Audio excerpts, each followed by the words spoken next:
Don't do something stupid or in the name of revenge. Oh, bwanangu anahanya hata mimi nitahanya. Bibi yangu ako na sponsor hata mimi nitatafuta gas.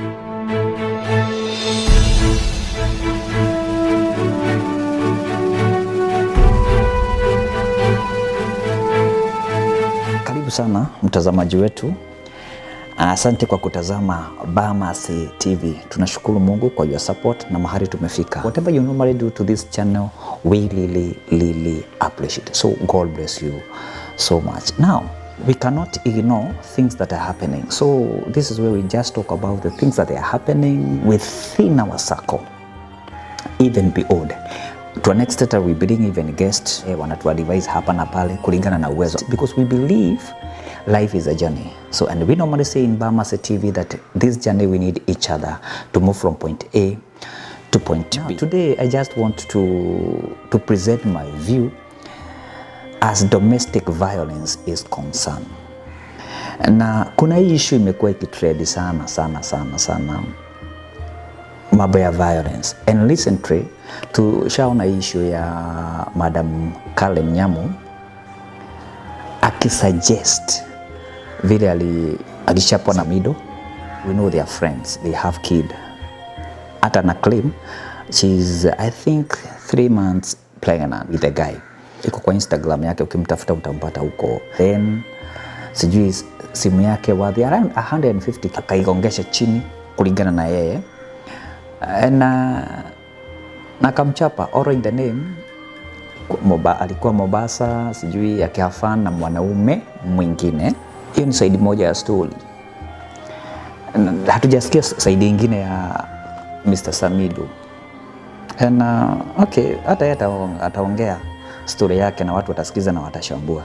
How we not to discuss about personality because they know it better. Number one, there is a domestic violence in our home.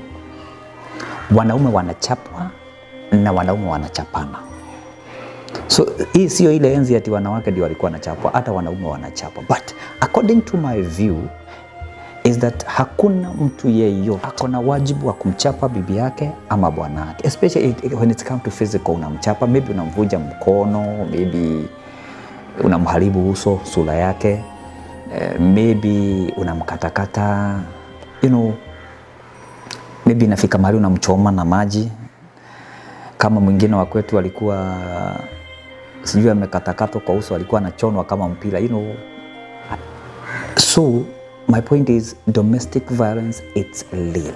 But a question is, ni nini kitu ina trigger domestic violence? To an extent tunafanya. Number one, according to my view, it is selfishness. Me, I normally say, if you're not comfortable with whatever you normally do to your wife or your husband, then don't do it to him or to her.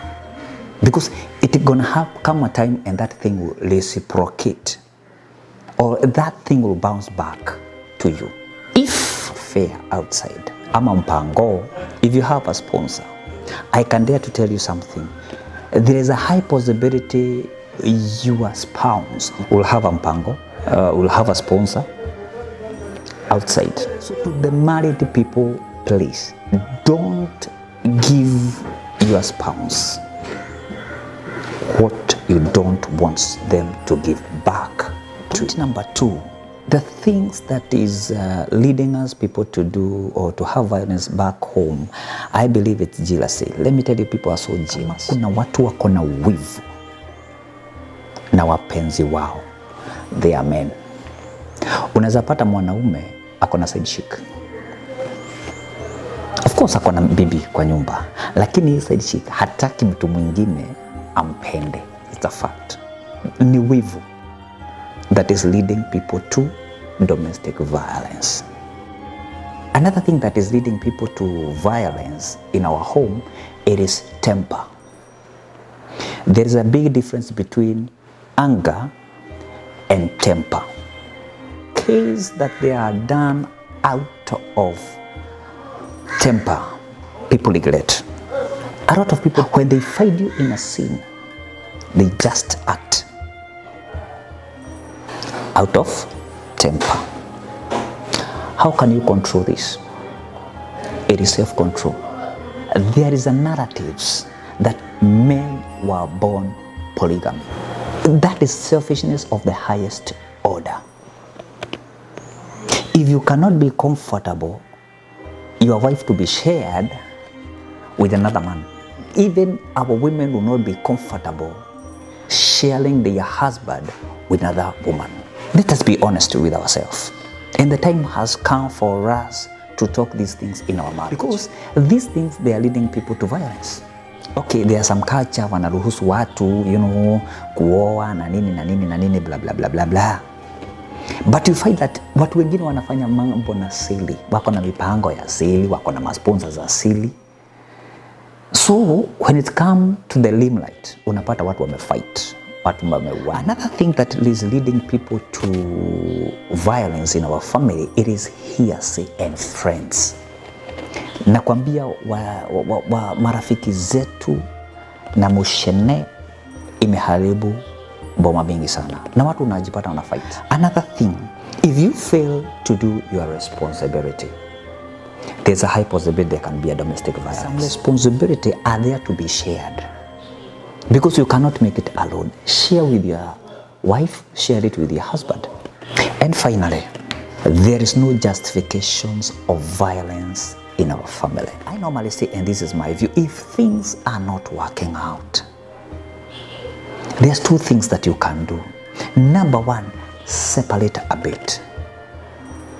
Wacha hii mahasira na matempa cool down kidogo. Then you can talk. Still the same point, it is good to mind your timing. Maybe you have an issue with your wife, maybe you have an issue with your husband, umeletewa mushene, umeshasikia sijui anafanya nini, akona afya, akona sponsor. Mind the timing ya kumuuliza hizo maswali. Don't harm that lady, don't harm that man. You can find time just to separate a bit.